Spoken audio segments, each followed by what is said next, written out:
Change is happening. It is coming, and it will not be stopped. I'm Mark Sponsler, and welcome to the Stormsurf Video Surf Forecast for the week starting Saturday, February 25th.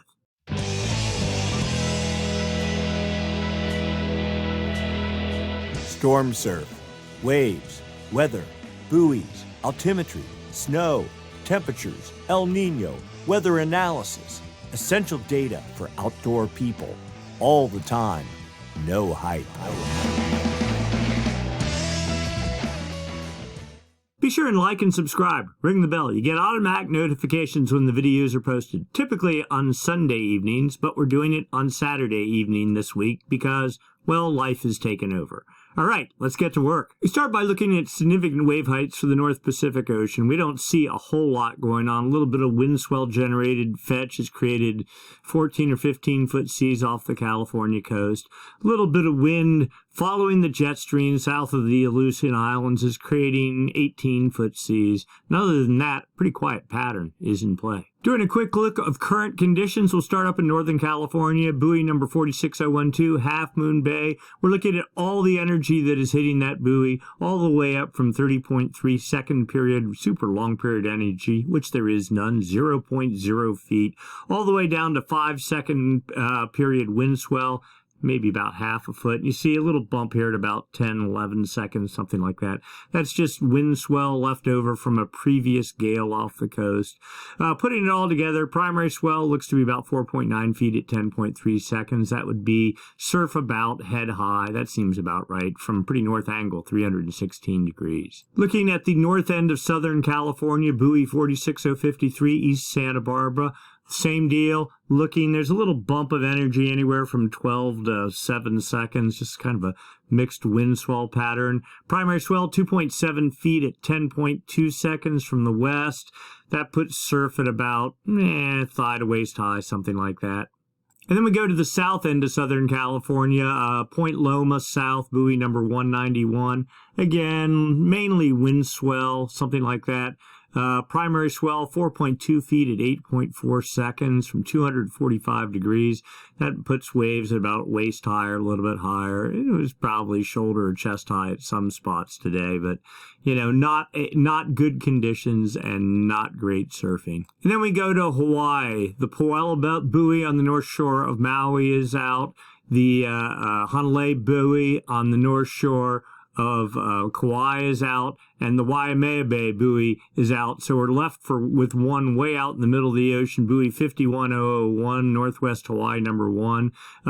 The semi-good news is there's not really any swell to monitor. This is all easterly wind swell here. You can see it in about the 9 to 10 second period range. Primary swell 8 feet at 9.3 seconds. That's theoretically 7.5 foot surf, but that's out pretty much in the middle of the ocean.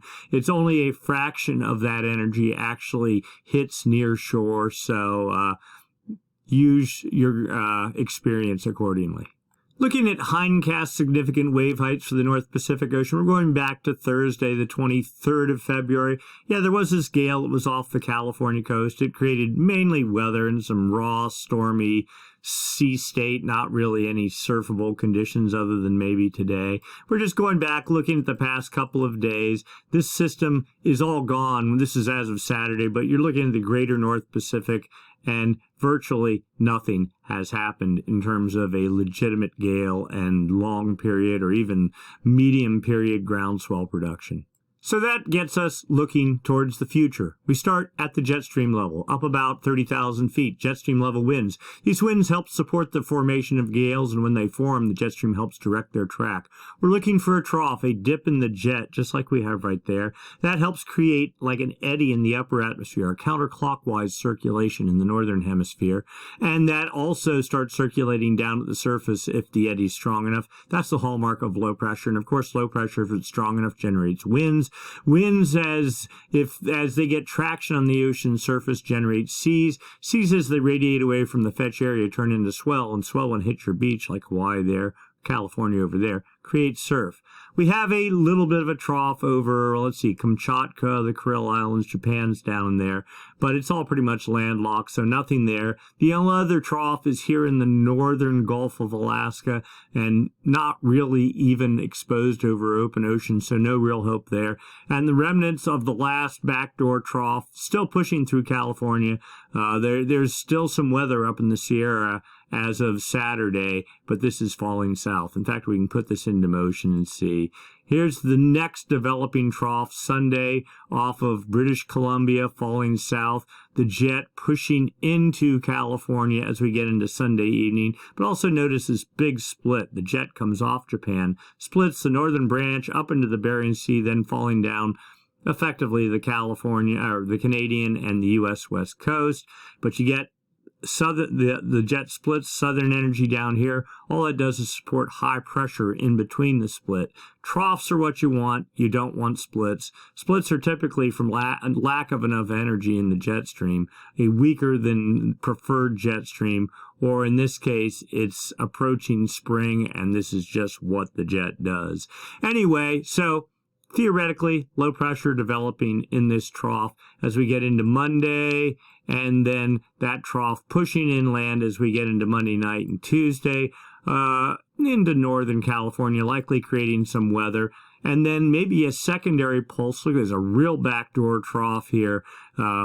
Pure dry air, cold air from Canada pushing into the U.S., being driven by the jet down south. A little bit of moisture there. Great for light snow production, but not super heavy snow producers typically on these sort of systems. Anyway, that backdoor trough pushes in and into California and pretty much out by Thursday. No other significant troughs forecast. The split remains in the jet. Another backdoor trough sets up Friday, the 3rd into the 4th of March, and it too falls down the coast and off of British Columbia and the Pacific Northwest as we get into Sunday. That'd be over a week from now, March 5th, likely setting up more weather, at least down into the Pacific Northwest and probably south of there. So let's go down to the surface and look for any fetch, that is, winds that would be generated by gales, which we don't think there are going to be any of any significance given what the jet stream is doing.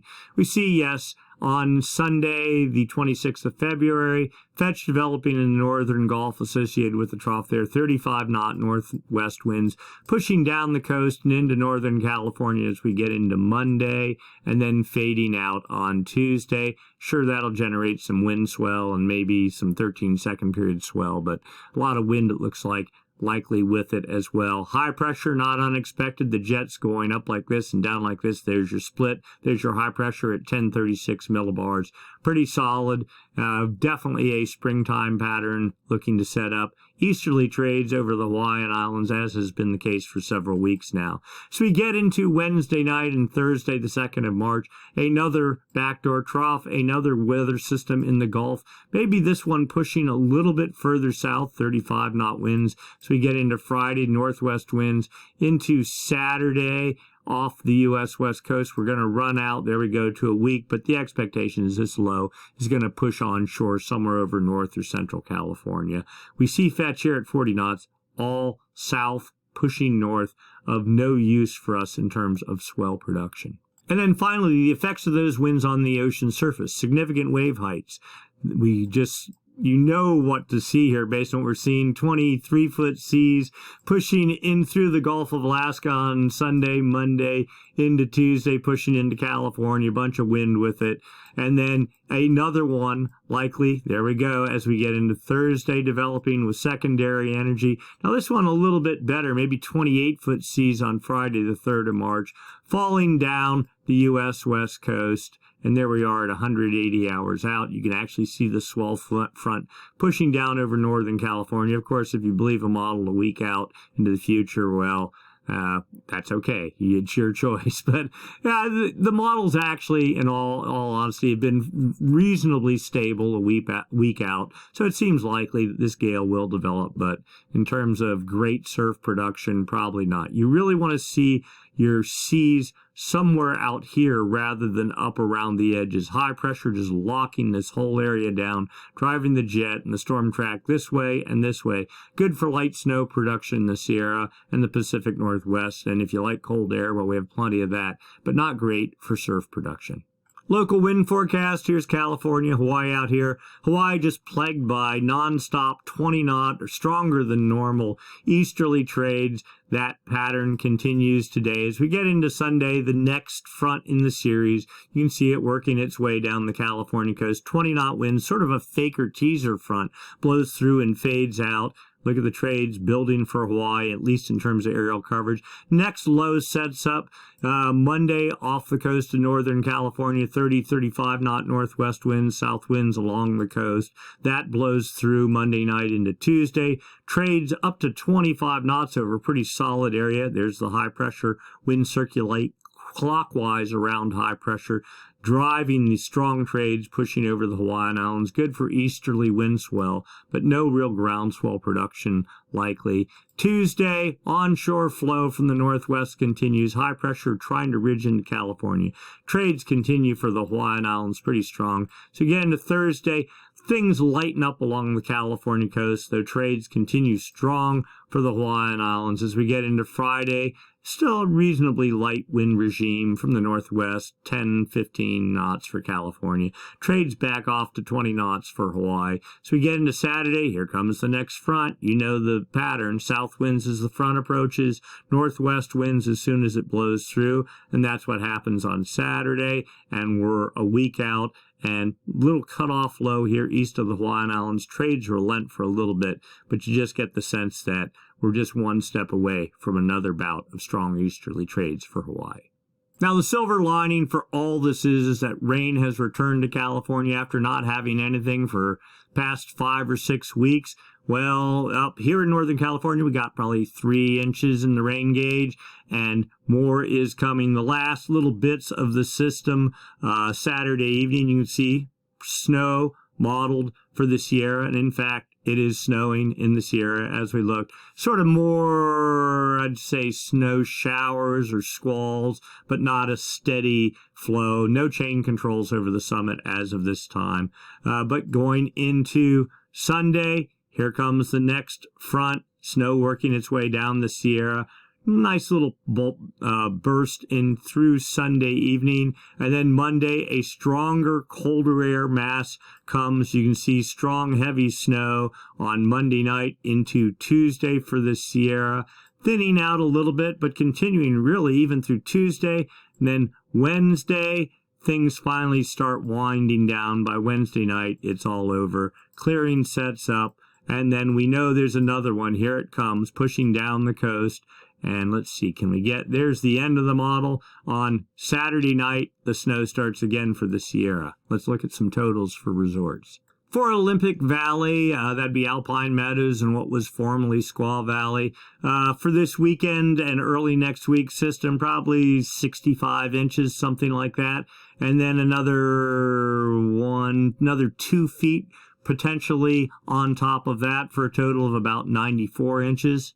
Kirkwood doing about the same, let's say 6 feet for this week's system, and then dump another 2 feet or so on top of that. And then looking further south at Mammoth, because these systems are moving from north to south, the Tahoe region pretty much wrings a lot of the moisture out. By the time they get to Mammoth, well, we're still looking, can't complain too much, 48 inches of snow. And the second system, though, not really doing but maybe a couple of inches. Then looking at the freeze levels for Olympic Valley, well, this is the base of Olympic Valley. This is the top base, about 6,200 feet. Top of Granite Chief Palisades, about 9,000 feet. You can see snow level toggling somewhere between about, red would be above freezing. The gray is 37 degrees. And then the transition right here between gray and white, that is the 32-degree freeze line.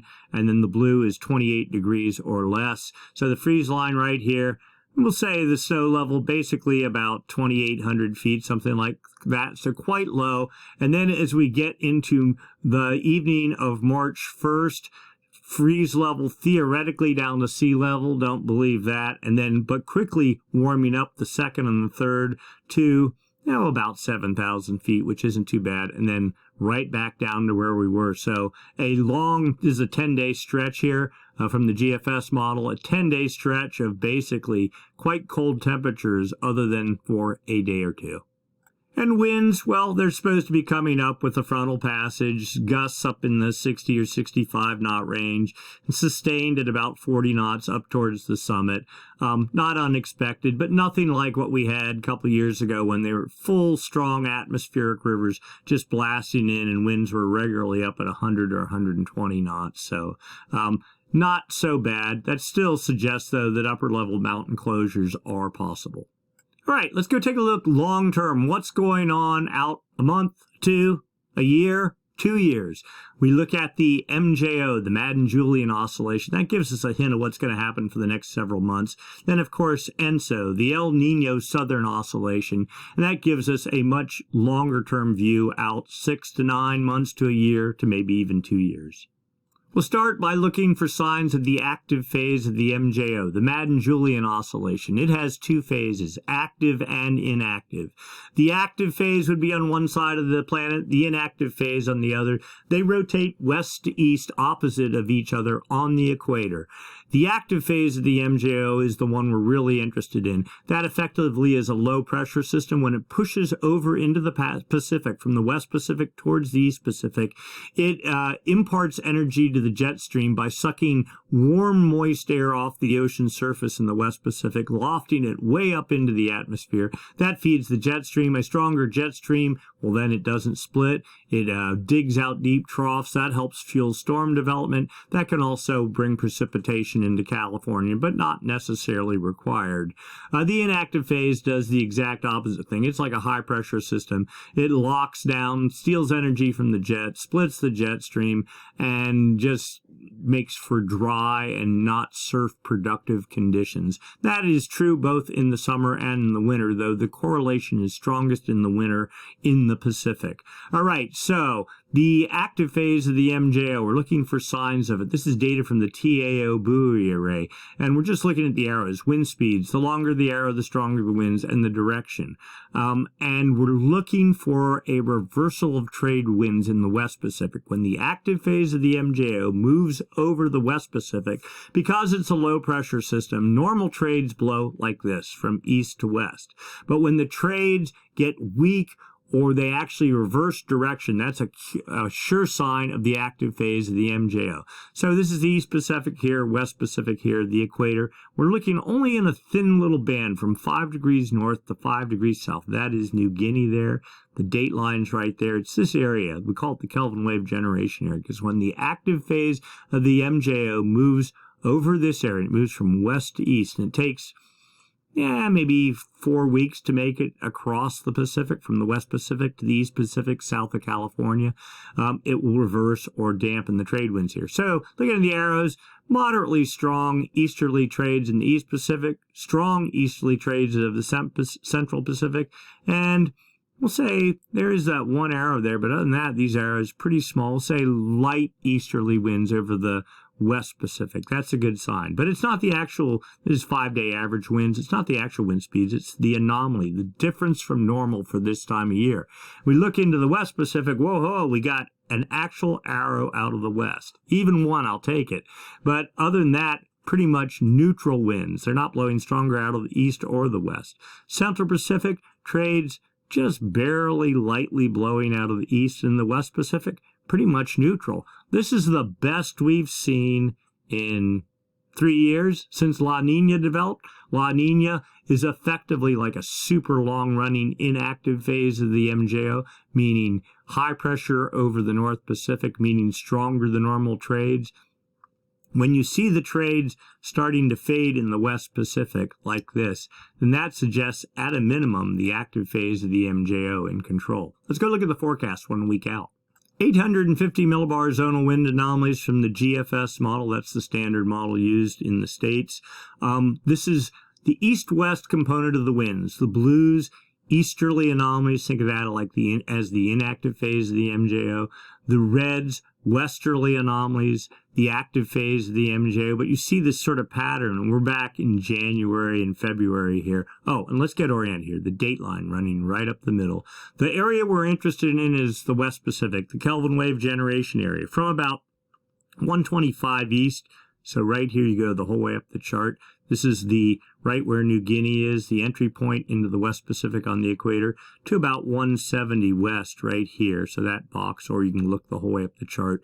And when you get westerly anomalies in this area, that helps create a Kelvin wave. That is also indicative of the active phase of the MJO moving over the West Pacific. So if you look at the line here, easterly anomalies, strong easterly anomalies back in early part of February, and you see westerly anomalies slowly encroaching. See, here's the date line right here, slowly encroaching further and further into the Pacific. That sure looks like the active phase of the MJO, giving up a little ground today. But you see, as we get, well, here's 5 days out, westerly anomalies filling the Kelvin wave generation area again later, 5 days from now. You see that was pretty much the case in the mid to later part of February as well. Sure looks like the active phase of the MJO in control. That is good news. So let's go out 2 weeks. We're going to look at outgoing long-wave radiation, OLR, just another fancy word for cloud cover. The active phase of the MJO, if it's a low-pressure system, well, that lifts warm air aloft in the atmosphere where it encounters cooler air and creates clouds or precipitation. The blue is areas with more cloud cover than normal. Oh, and let's get oriented here. EQ, the equator, South America, Central America, Hawaii, New Guinea, the date line right there. Kelvin wave generation area. When the active phase of the MJO moves over the West Pacific, right in this area, 5 degrees north and south of the equator, the westerly anomalies it creates can take warm water that's typically in the West Pacific, driven by trades, and start pushing them to the east, not on the surface, but underneath the surface of the equator. Takes about 3 months for that ball of warm water over here to make it the whole way across the Pacific. Eventually, it erupts off of Ecuador and creates a warm water slick on the surface. If you have successive active phases of the MJO, they can create successive westerly wind bursts or westerly anomalies that can create successive Kelvin waves that will start erupting here, and you get this persistent slick of warm water evolving at the surface off of Ecuador. That is what ushers in El Nino. And if you have persistent warm water here, you get clouds, you get precipitation. That changes the jet stream, starts bringing it south over the North Pacific, and in winter months that gets you El Nino, which of course is great for big surf production, if not stormy surf production, and lots of precip into California, which is what we need. All right, so weak active phase today over the West Pacific. 5 days from now, per the statistic model, more of the same. 10 days out, a little bit stronger active phase. 15 days out, active phase starting to move out of the Kelvin wave generation area. And the inactive phase, you can see here, the oranges and yellows, clear air, no clouds, high pressure, inactive phase of the MJO, starting to move into the West Pacific. Now, the dynamic model paints a much different picture, about the same for the first 5 days, but then the active phase mysteriously reappearing in the West Pacific come 10 days out. 15 days out, active phase very strong in the West Pacific, while the inactive phase sets up over the maritime continent in the Indian Ocean. Dry, hot air there. Interesting. Let's dig a little deeper. So here are phase diagrams for the same two models we looked at. The first model was the statistic model. The second model was the dynamic model. So this is a drill down of that. Just gives you more detail. So the MJO, just what is it? It's called a phase diagram. It shows you the MJO's location as it traverses the planet, from the Indian Ocean to the maritime continent, to the West Pacific, to the East Pacific, under the United States, across the Atlantic, over Africa, back to the Indian Ocean. That's the way the MJO moves. These numbers here, this is January, where it was, 25th of January, 29th, then February. In February 15th, right smack in the middle of the West Pacific, the further the dots are away from the circle, the stronger they are, okay? And the heavy dot right here is where the active phase is right now. So kind of hard to say. I'm guessing maybe the West Pacific and exceedingly weak. And the forecast tracks are putting it somewhere between Africa and the Indian Ocean 2 weeks from now, and very weak. Now look at the GFS model. This is far more interesting. Look at this. The active phase of the MJO here today, very weak. Forecast to build to moderate status. You really want to see the dots at least here, if not up in here somewhere in the West Pacific. That's for generating Kelvin waves and imparting energy to the jet stream. So that would be about 8 days out. And then over the next 8 days, traveling over to the East Pacific. So the dynamic model has a very good outlook to it. The upper level model showing areas favorable for precipitation. The greens favorable for precip. The oranges dry air, not favorable. This goes out 40 days. You have South America there, Central America. Hawaii's 1 pixel right there. There's New Guinea. The equator right there. The date line there. So you can just see the progress of the active phase. Now this is about a week ahead as well of what's going on at the surface, and this is the statistic model. So it's not as aggressive as what we saw from the dynamic model. See the active phase over the West Pacific as we get into early March, making its way into Ecuador by we'll say the late part of March, early April, and then out of the picture. And you see dry air making it into the West Pacific towards the beginning of April, the inactive phase of the MJO. Looking at the CFS model going out 1 month, so this is past performance here, the forecast down here. The same deal, whole plan on one chart. The east-west component of the winds, the blues easterly anomalies, the reds westerly anomalies. Date line runs right down the middle of the chart. Kelvin wave generation area starts about 125 east. So here to about here, this is the main area we're interested for generating Kelvin waves and imparting energy to the jet stream. So we see piles of easterly anomalies have been hanging on the date line associated with La Nina as through about February 12th, something like that. February 15th, and and the dotted contour is the inactive phase of the MJO. This, you can see the easterly anomalies associated with the inactive phase of the MJO. Then the solid contour is the active phase of the MJO. Started pushing into the Kelvin wave generation area about February 10th, something like that. On the 24th, fully over the Kelvin wave generation area with westerly anomalies in control. You see it just making its way. California's about 120 south of California on the equator, and then the whole way to Ecuador and into the Atlantic as we get into the, we'll say, first and second week of March, with westerly anomalies associated the whole way across. Now, one would say in a normal setup that the high pressure system and the jet stream the jet stream should be energized by the active phase of the MJO, and the split in the jet should heal. And we were thinking that was what was going to happen, but as of right now, that does not seem to be the case.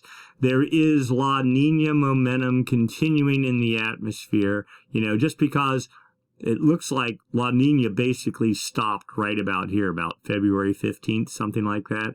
Well, just because it looks like it stops on the chart doesn't mean that all the upper air movement that's going through the atmosphere is instantly going to turn on a dime. And that appears to be the case. We were hoping for one last big surf pulse as the atmosphere transitions somewhere in mid to late February timeframe.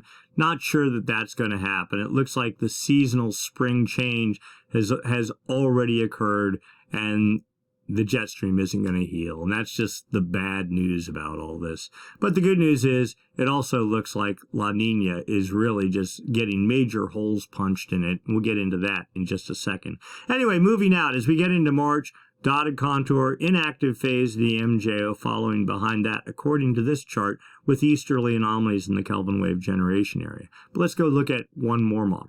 All right, this is the CFS model going out 3 months. Past performance is down here. The forecast is up here. The date line runs right up the middle. The Kelvin wave generation area starts about 125 east, so right there. Now we've changed it up. This is outgoing long wave radiation, cloud cover, right? The yellows are more sunlight reflectivity off the ocean's surface, high pressure. Consider that the the La Nina signal, and the blues is more cloud cover. And you can see February 25th, a stark line dividing. This is the beginning of the forecast period, but you also see, as you get to about March 13th or something like that, all this clear air, this clear cloud-free air pretty much dissipates. You see the buildup of clouds starting over the dateline and the West Pacific region.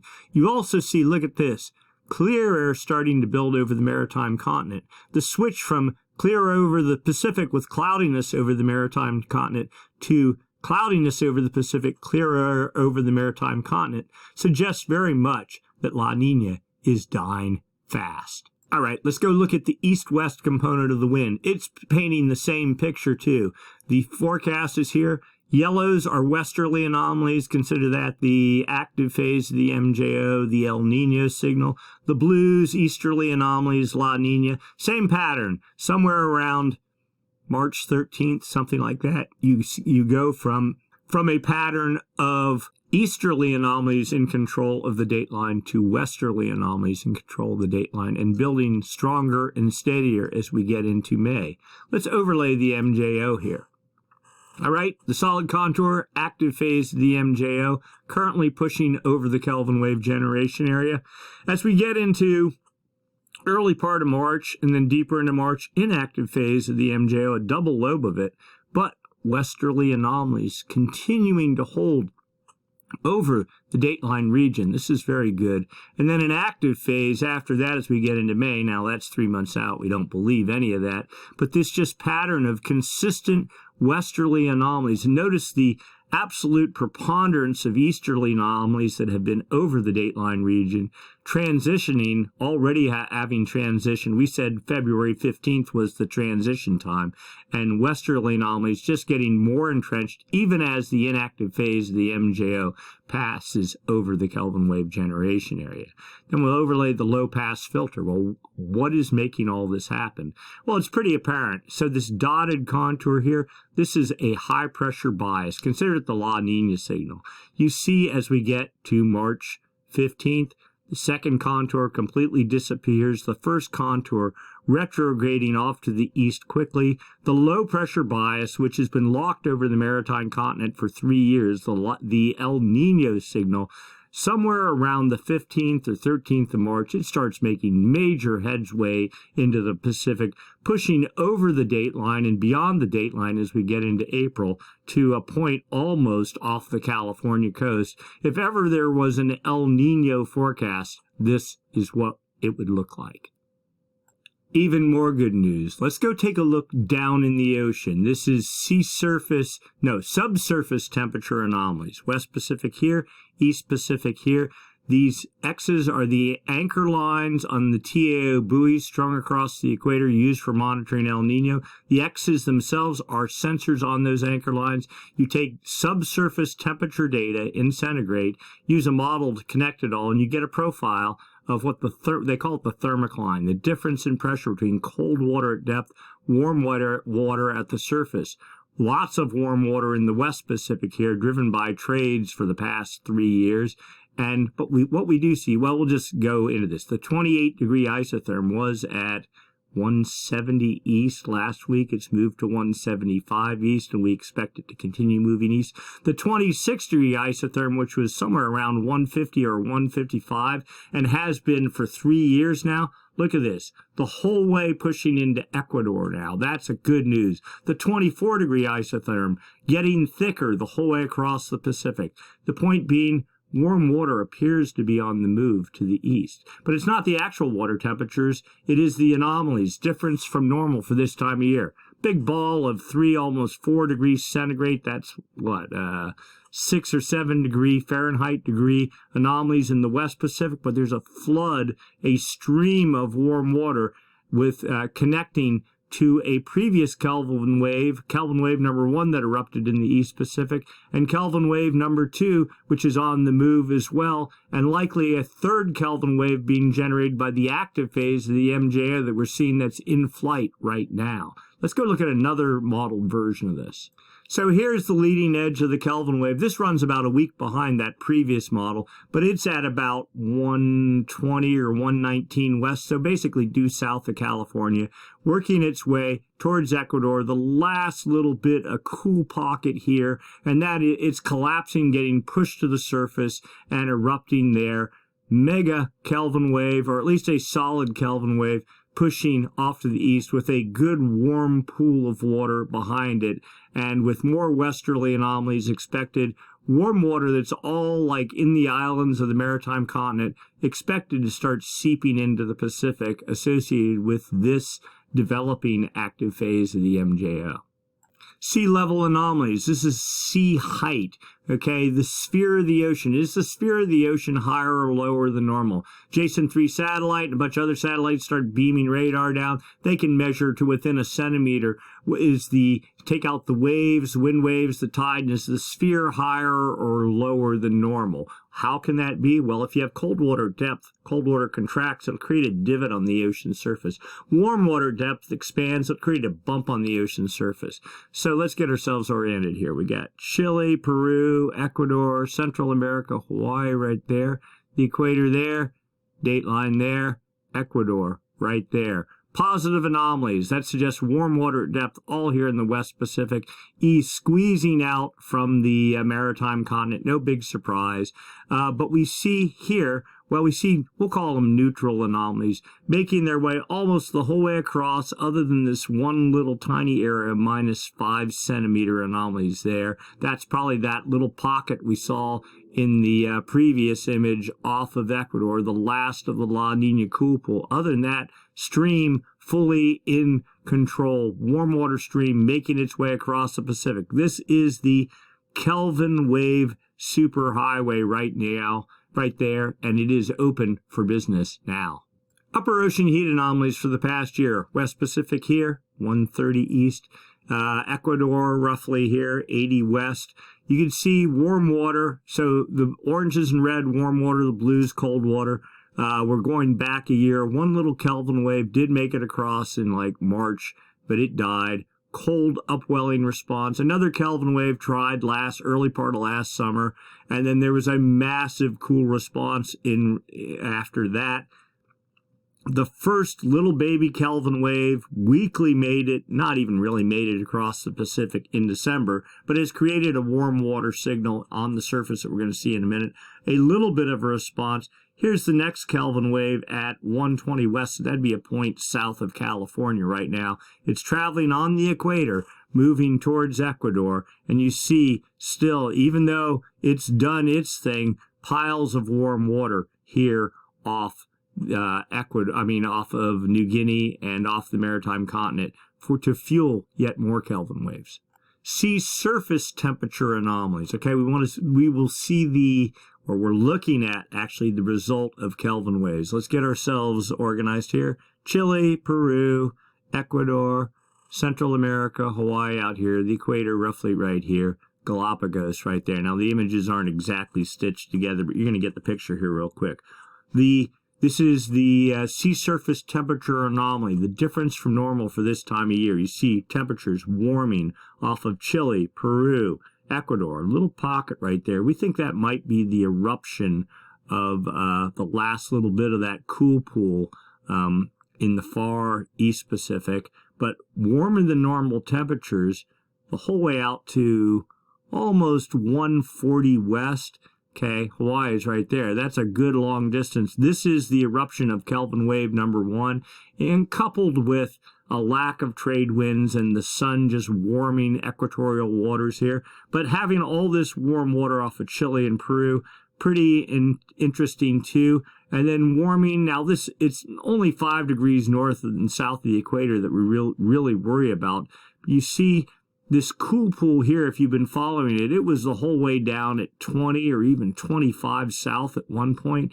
Now, warm water coming in around all the edges, just putting the squeeze on it. The one thing that is not great is high pressure off of California here, creating upwelling. You can just see literally the edge of the high pressure regime. This hot water here is in the center of that high pressure where there's literally no air movement. So the sunlight, clear, high pressure induced skies allow the sunlight to warm the ocean surface, but you get this upwelling effect along the coast. Typical springtime deal. I mean, water temperatures, I think they're 46 up in Oregon and 49 off of San Francisco Bay Area right now.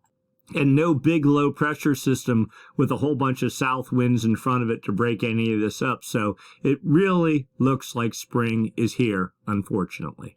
Sea surface temperature trend for the past 7 days. Well, clearly a warming trend off of Peru, Chile, and the whole way from the Galapagos out to almost a point south of Hawaii, and then little pockets of warming even in the far west Pacific.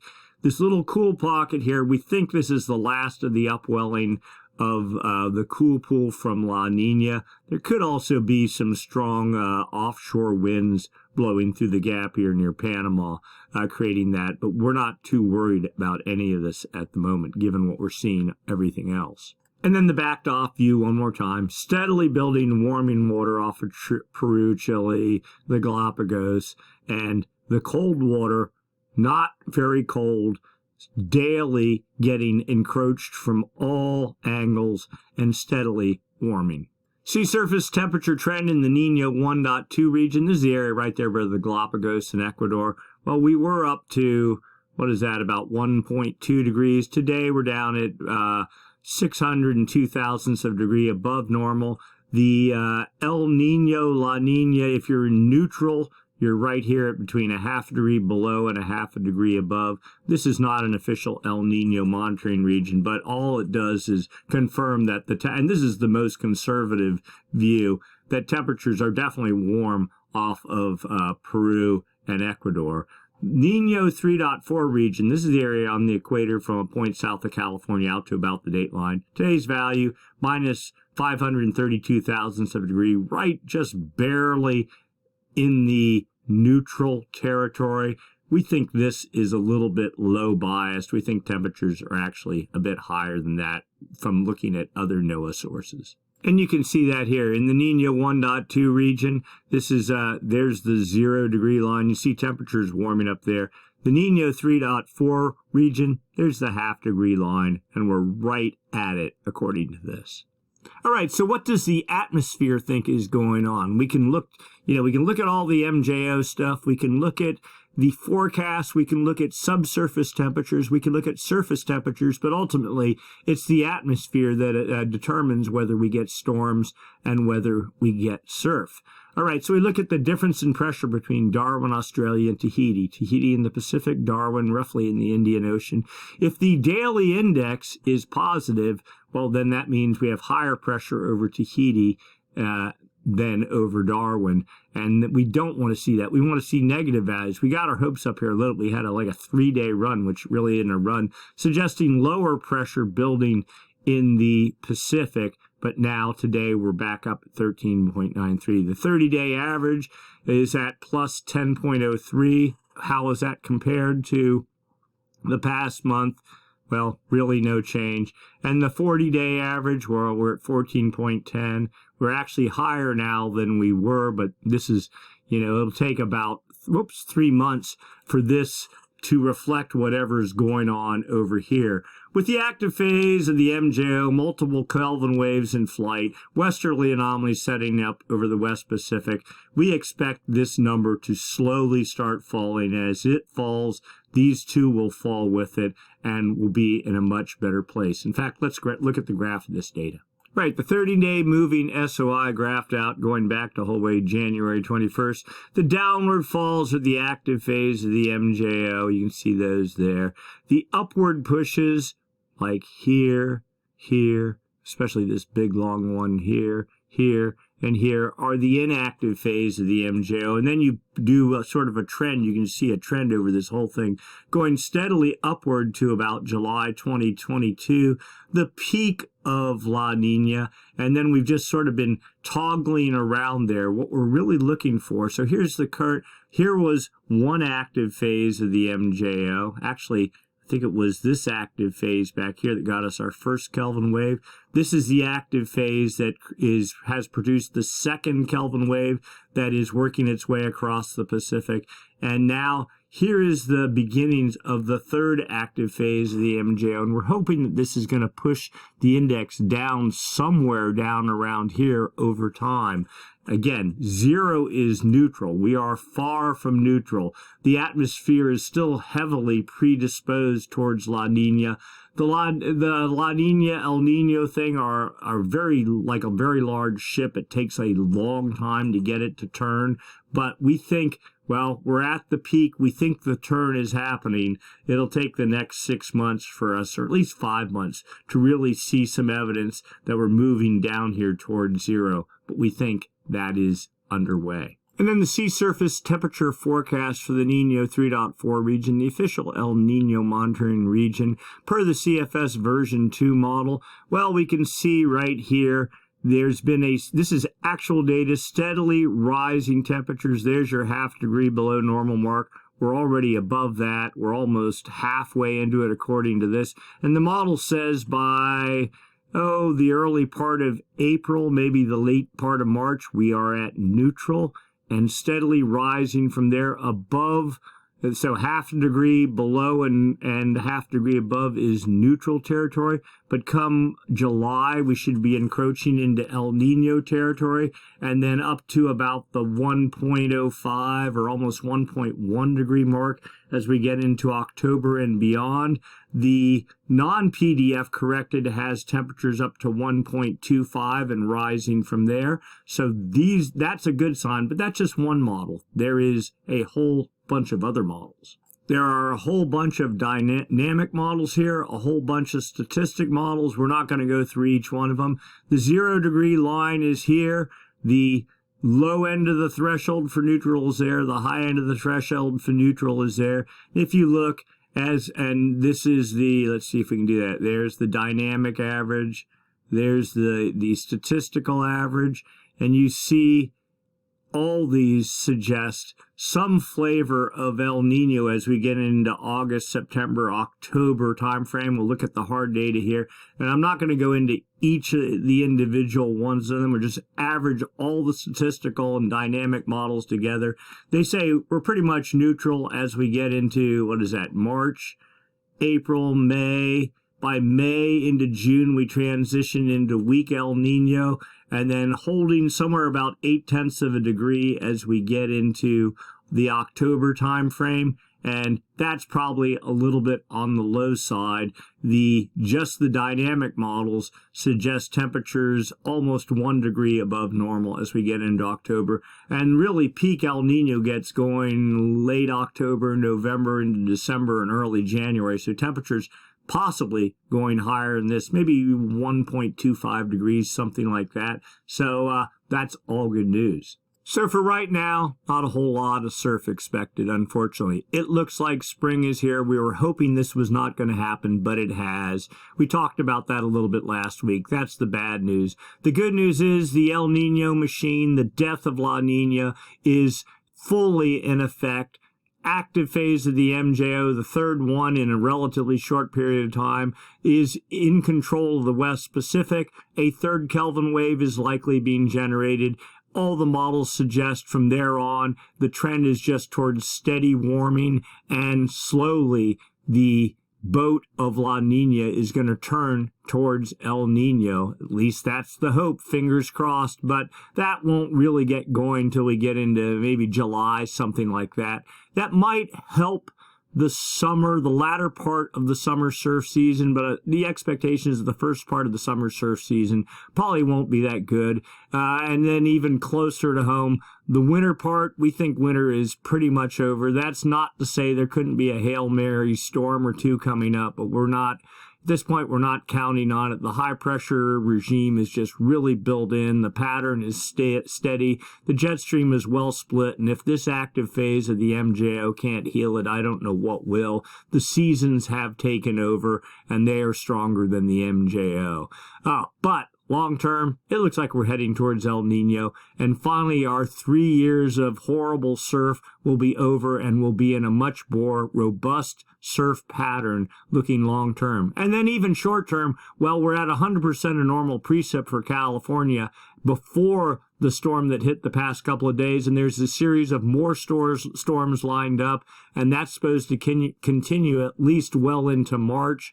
So it looks like we'll be batting at something over 100% for the year. Great for the reservoirs, build up the snowpack so that when it melts, we'll have a steady drip of water coming into California as we get into the summer. And then if you're looking a year beyond that, well, El Ninos typically do pretty well for bringing precipitation into California. So that bodes well for at least next year's rain season. And then the year beyond that, even if we transition to La Nina again, typically the transition winters between El Nino and La Nina do very good for cold backdoor front snowpack production in the Sierra. So water-wise, fingers crossed, it looks like we're doing pretty well. All right, if you enjoyed the video, give us a thumbs up. There you go. If you have any questions, be sure and write them up. We'll do our best to try to answer them. We try to respond pretty quickly, but we might be a little bit slow this time. Next week, I'm not sure that there's going to be a video. We might be trying to make use of weather for other purposes. So we'll see. We'll play it by ear. If we're here, we'll do the video. If not, it'll be the week after. And other than that, go get some surf, go get some snow, or do whatever you like and be safe. We'll see you in 2 weeks. Thanks for watching.